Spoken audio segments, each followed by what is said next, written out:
Everyone start करते हैं class 9 का chapter number 9 areas of parallelograms and triangles. तो हम अगर areas of parallelogram and triangle के बारे में पढ़ने जा रहे हैं तो उसके पहले हम जान लेते हैं पैरेललोग्राम्स और ट्रायंगल क्या होता है। ऑलरेडी हमने 8 चैप्टर में पढ़ा हुआ है। ठीक है, देखो पैरेललोग्राम्स क्या होता है कि किसी भी ऐसा क्वाड्रिलेटरल जिसके दोनों अपोजिट जो साइड्स हो ना वो पैरेलल हो और बराबर हो, ठीक है, उसको हम क्या बोल देते हैं, पैरेललोग्राम। और उनके जो डायगोनल्स है ना वो एक दूसरे को बाइसेक्ट करते हो, और इनका जो एंगल का सम होता है वो कितना होता है, वो होता है 360। ठीक है, 360 होता है। और यहाँ पे हम नेक्स्ट है जो ट्राइंगल की बात करने वाले हैं। इस चैप्टर में हम स्पेशली पैरेललोग्राम्स एंड ट्राइंगल के बारे में बात करने वाले हैं। तो ट्राइंगल क्या होता है, ट्राइंगल तीनों एंगल का सम 180 होता है, और इसकी 3 साइड होती है, 3 वर्टाइसेस होते हैं। ठीक है, ये हो जाता है अपना ट्राइंगल। तो हम एरियाज इसका निकालेंगे कि एरिया इसका कैसे निकालते हैं। देखो एरिया निकालने से पहले हम समझ लेते हैं कि एरिया होता क्या है। ठीक है, एरिया जैसे अगर आप क्या करते हो, कोई भी हम यहाँ पे 2D फिगर की बात कर रहे हैं। मैं मान लेती हूँ एक प्लेन पेपर है। ठीक है, मैंने क्या किया, एक क्लोज्ड फिगर बनाना है आपको।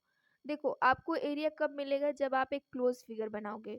वो फिगर कैसा भी हो, आपको क्लोज फिगर ही बनाना है। ठीक है, मैं कोई भी फिगर बना लेती हूँ, जैसे मैंने ये ऐसा बना दिया, फिर लाइक ऐसा बना दिया। ठीक है, ये सारे मैंने क्या बना दिए, फिगर्स बना दिए। अब एरिया क्या होता है, एरिया देखो ये तो इसकी बाउंड्री हो जाएगी, ये क्या हो जाएगी, इसकी बाउंड्री हो जाएगी। तो उसके अंदर कितना रीजन आपने क्या किया है, कवर किया है। ठीक है, उसको हम क्या बोल देते हैं, एरिया। देखो ये प्लेनर रीजन जो आपने कवर किया है ये एरिया। जब हमने इसको ड्रॉ किया, जब इसको हमने बनाया, इसकी बाउंड्रीज जब बनाई, तो इसके अंदर कितना रीजन आपने कवर किया है उसी को हम क्या बोल देते हैं, एरिया बोल देते हैं। जैसे ये सर्कल है, सर्कल यहाँ पे इस बाउंड्री के अंदर कितना है, ये एरिया हो गया। ठीक है, कितना रीजन कवर हुआ है, ये एरिया हो गया इसका। ठीक है, यहाँ पे अगर आप देखोगे तो इस बाउंड्री से जो मतलब इस जो डायग्राम से जो रीजन कवर हुआ है उसको हम क्या बोल देते हैं, एरिया बोल देते हैं। ठीक है, एरिया को हम मेज़र कैसे करते हैं, अगर एरिया हमें मेज़र करना हो तो देखो सेंटीमीटर स्क्वायर, जैसे हम लेंथ करते हैं ना सेंटीमीटर।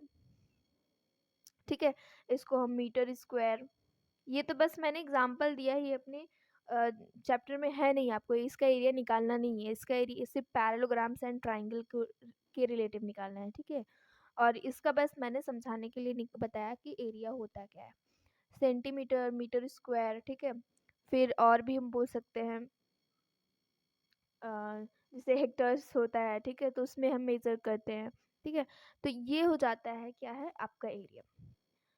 अब हमें एक चीज़ और पढ़नी है, कॉन्ग्रुएंट फिगर्स। ऑलरेडी पहले के जो एग्जांपल्स हैं उसको सॉरी इस चैप्टर्स है उसमें मैंने समझाया हुआ है। देखो एरियाज हमने समझ लिया, अब हम समझ लेते हैं कॉन्ग्रुएंट फिगर्स क्या होते हैं। कॉन्ग्रुएंट फिगर्स क्या होते हैं, जिसकी सेम साइज सब कुछ क्या हो, एक जैसी हो, मतलब डिक्टो एकदम पूरा कॉपी हो इसकी। ठीक है, उसको हम क्या बोल देते हैं, ऐसे दो फिगर्स जिसका शेप और साइज क्या हो, सेम हो, हम बोल सकते हैं उसकी कॉपी हो। ठीक है, तो उसको हम क्या बोल देते हैं, कॉन्ग्रुएंट फिगर बोल देते हैं।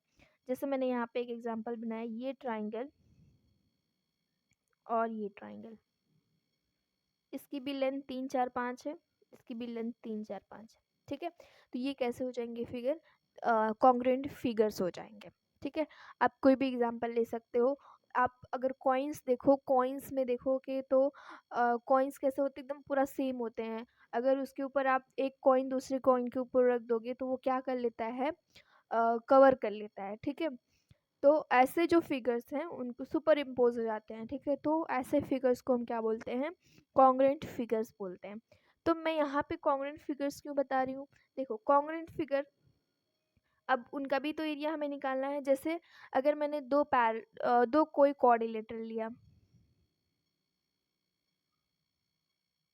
ठीक है, ये रहा, एंड ये दोनों कैसे हैं, कॉन्ग्रुएंट फिगर्स हैं। ठीक है, ये दोनों भी कैसे हैं, कॉन्ग्रुएंट फिगर्स हैं।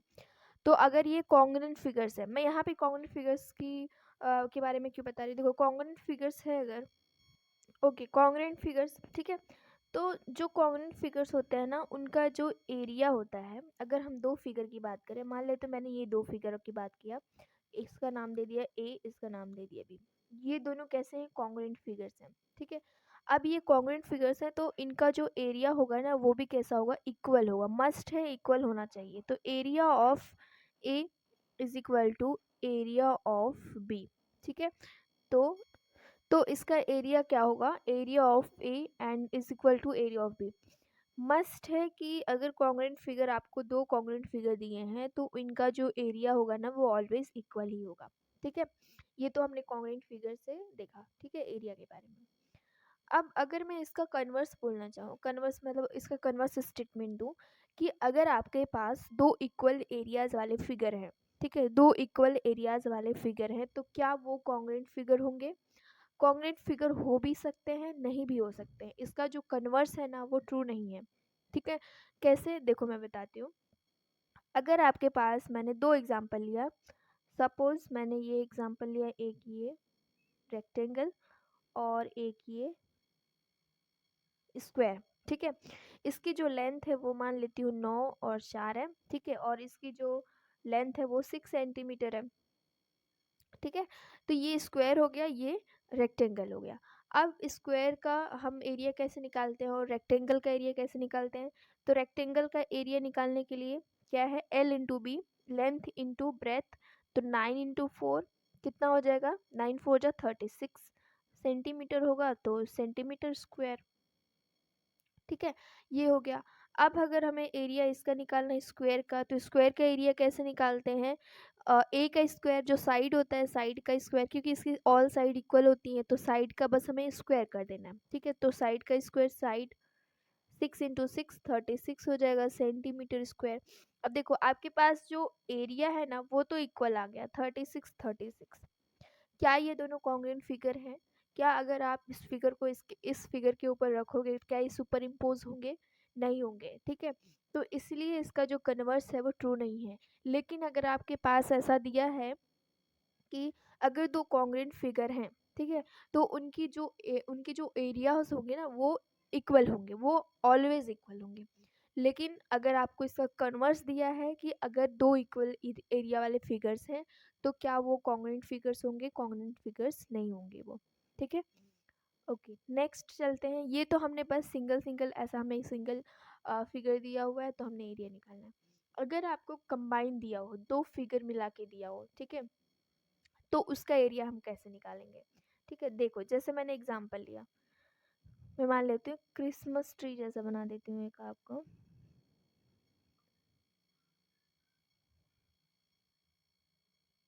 ठीक है, ये लाइक, ठीक है, ये मैंने बना दिया। अब मुझे क्या निकालना है? इसका एरिया निकालना है। तो मैं इसका एरिया कैसे निकालूंगी? देखो, इसका एरिया निकालने का, इसमें दो फिगर से मिलके बना हुआ है, एक तो फिगर ये हो गया, एक फिगर ये हो गया, ठीक है। ये दो फिगर से मिलके बना हुआ है। तो हमें ओवरऑल एरिया पूछा है कि ओवरऑल एरिया बताओ आप कैसे होगा।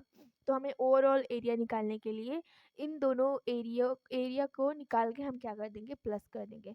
मैं मान लेती हूँ कि जो ओवरऑल एरिया है ना, वो टी है, और इसका एरिया ए है, इसका एरिया बी है, ठीक है। मैंने ये मान लिया। तो मुझे ओवरऑल चाहिए। देखो एरिया को इन शॉर्ट में ऐसा लिखते हैं, ए आर करके आप लिख सकते हो, ए आर टी, ठीक है, क्योंकि मुझे ओवरऑल एरिया इसका पूरा चाहिए। तो कैसे निकाल लेंगे?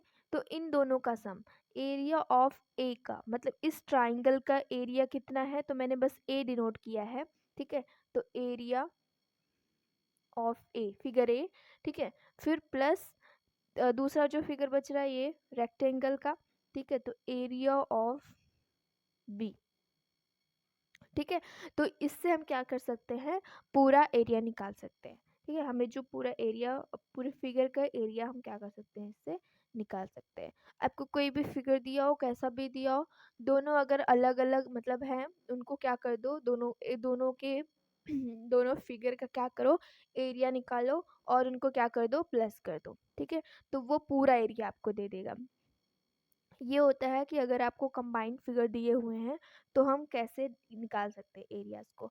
और इसका डिनोट करने का तरीका ऐसा होता है, ए आर, मतलब जिसका हम एरिया निकालते हैं of of T, in short में हम लिखते हैं, नहीं तो आपको पूरा लिखना है तो एरिया ऑफ फिगर टी, ठीक है, is equal to area of figure A plus area of figure B, ठीक है, ये होता है इसका रूल।